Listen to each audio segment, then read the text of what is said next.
Pens down, fingers off the keyboard, time to listen up. Dialogue. This is such a difficult thing to write. How people talk, how your characters talk, getting the story across while they're talking, or the story comes across completely through description and action. But you kind of only that. The characters have to talk to each other, so what are they going to say? Hi, how are you? Nice to meet you. Is that all they've got? How do you make characters' voices distinguishable from each other? It's a hard topic, but let's get into it. So I started out self-teaching myself how to write scripts. So everything had to come through dialogue. The story, the personality, little bits of information, subtext, everything has to come through dialogue when you write a script. Of course, creating a movie that's different, it doesn't have to be that way. But when you're writing the script, it kind of does. But you also have to make the dialogue as relatable and as real as possible, which isn't as hard as you think. What I want you to do if you struggle with dialogue is going out into the world and eavesdrop on conversations. That might not sound very nice, but it does help. If you're sitting in a cafe, you can hear two people talking to each other. I want you to notice, what are they talking about? Who do you think they're talking about? Do you think it's a romantic, professional, platonic, or familial relationship? What type of conversation is it? What emotions is it invoking in you? What emotions is it invoking in the people in the conversation? Is it getting heated? Are they getting angry? Is one person quieter than the other? Do they look upset? Do they look happy? What is going on? And then I want you to notice how they talk to each other. Is one cutting off the other person? Are they letting them say their entire life story before stating theirs? Are they repeating phrases? Are they cutting themselves off, maybe? Are they getting distracted by what's around them? They might be mid-sentence and then go, oh, hey, there's something outside that I just noticed, or, oh, I just remembered I have to tell you this. Is the other person then annoyed by that break in the sentence, or are they happy? Are they able to pivot with the speaker easily? Did they themselves interrupt and go, oh, stop, I've remembered something? Or are they quiet, smiling, nodding? Do they ask very personal questions? Do they ask questions about nicknames? Do they ask questions about what will happen in 2 years' time? You're going to have to go out there and listen to conversations and let me know in the comments below what you discover. Another thing is noticing how you have conversations when you talk to family, when you talk to friends, when you talk to yourself. I'm just assuming. What happens? Do you cut people off? Do they cut you off? Do strangers cut you guys off? Are you able to have one train of thought and you both go with the same train of thought? Do you interrupt each other? Are you both kind of having your own separate conversations with your own meanings inside your head that doesn't quite click? Is that how your conversations go? Or does one person speak and say everything that's on their mind before the other person speaks and says everything that's on their mind? What is the rhythm and flow of these conversations? Meaning, are things spoken quickly, spoken slowly? Depending on how you're emotionally feeling, does that change how you have conversations? If you're distracted by something, does that change how well you listen, how well you might how well you might convey your ideas? Go out into the world, have conversations with people, listen to conversations people are having with each other, and see what you can pick up. Also try to figure out what they're talking about, what their relationships are, because that's also really helpful. If you're out and you're like, oh, I think that's a business conversation, maybe it's an interview. And then you're like, what made me think that? Okay, one person asked questions, the other one answered, one person was nervous, one person seemed a lot more in control, they had binders. Or it might be like, I think they're on a date, and maybe a first date, because they asked each other if they had siblings and about hobbies. They were nervous. They each took their turn speaking. There was a pause in between. What scenario do you think they're in, and what made you think that? And going from that place can help you with understanding dialogue. Now, in my opinion, personality should be shown through dialogue, not necessarily story, although I think I do convey story through my dialogue, not necessarily intentionally. But my advice for writing dialogue is know everything about your character, know their perspective in the scene. So for example, in my book, What's Left, they might be discussing an event of the day, and Geordie might really, really just need to get everything done as quickly as possible, whereas Faith might want to get everything done to the highest standard as possible. Michelle just wants to have a nap. So they'll be discussing from different angles. So in my book, Geordie would be like, okay, let's just go. Someone would say an idea, perhaps Faith would have an idea. Geordie would be like, yes, let's go. And then Faith might be like, no, we can't just go. We have to think this through. Maybe come up with more ideas, maybe figure out how they're going to execute that idea. Michelle might be like, sure.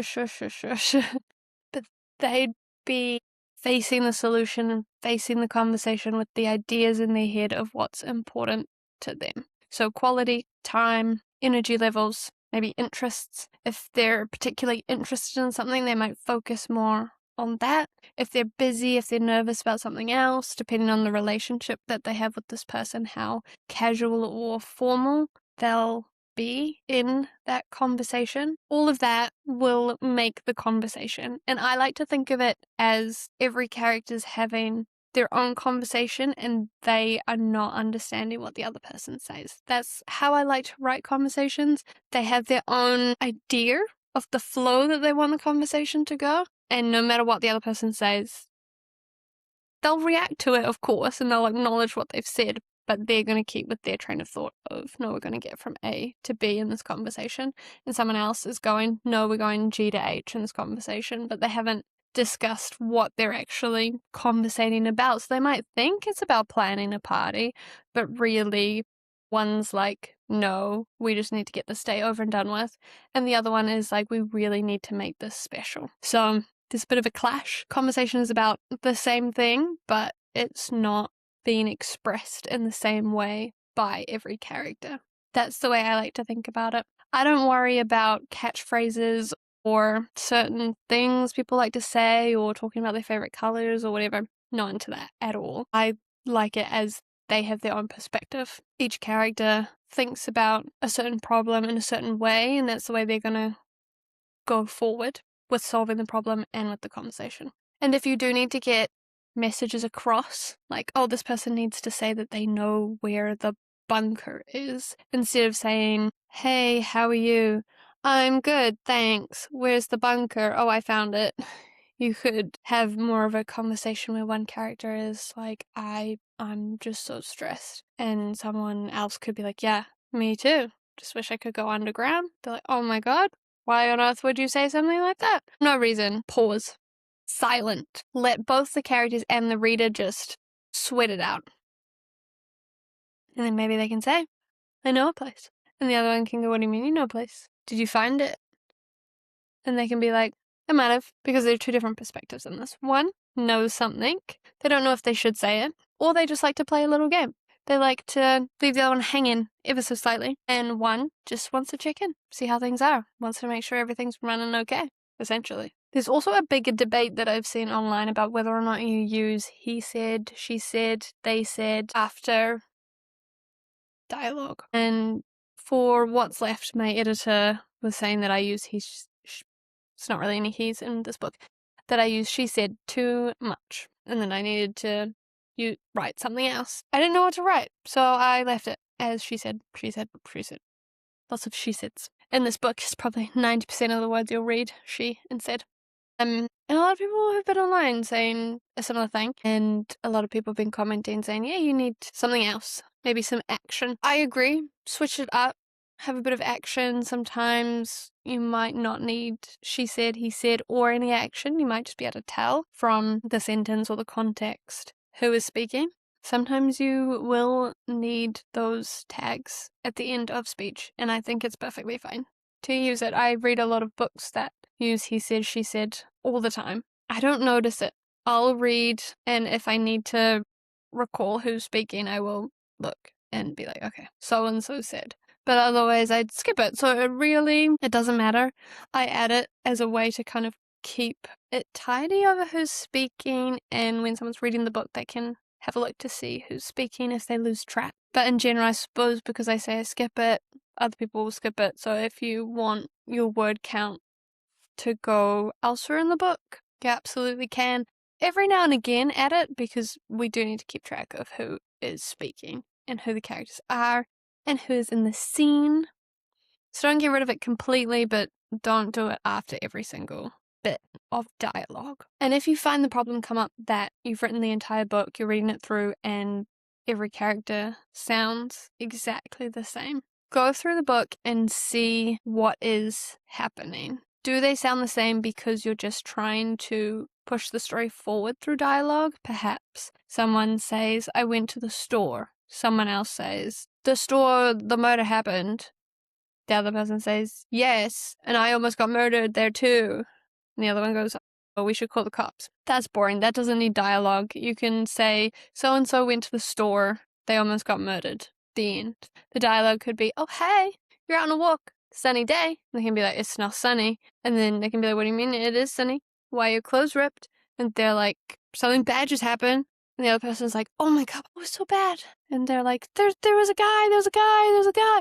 Because when you're in distress, obviously you're not thinking clearly, so you're not going to be able to speak clearly. You're not going to say, I was almost murdered. This is exactly what happened. This is what they looked like. You'd be distressed, you'd just be saying things, and you might not even know what you're saying. You're just saying, there was a guy. Or a woman can be murderers too. Yeah. Put yourself in situations not where you might get murdered or where you murder anyone, but put yourself in uncomfortable situations where you might go. See, if you don't like going to restaurants alone, go to a restaurant alone. Just try to see how you feel and how words come out. If you feel awkward about asking for a table, you might stumble on words. Sometimes I stutter when I'm really nervous, or I might stumble over certain words, especially if they're really long. Other people, they might just stop talking altogether. Some people might talk a lot for a really long time, and they share their life story just because they're really nervous and they don't know what to do and they just want to talk, fill the silence. If you are uncomfortable in a big social group, perfect. Go there, do that, and then you can listen to all the conversations as well. Do things where you feel really comfortable, like stay at home and invite your best friend round and notice how you guys talk to each other. Fragmented. Do you even finish sentences? Do you need to? Can you communicate with just a look, some body language, vibes? Put yourself in a situation where you're kind of like, it's okay. Maybe at work. How do you talk to your coworkers and colleagues? How do you speak to them when you're annoyed with them compared to when you really like them? You're grateful, or someone like your boss, how do you talk to them compared to how you talk to the person at the desk next to you? See what you notice of how you speak and how other people speak, and see if you can pick up on the different scenarios and the situations that they are in while they're talking and what it was that you noticed about those situations. And then let me know in the comments below. Alright, you can pick up your pens and put your fingers back on the keyboard and keep writing. See you next time.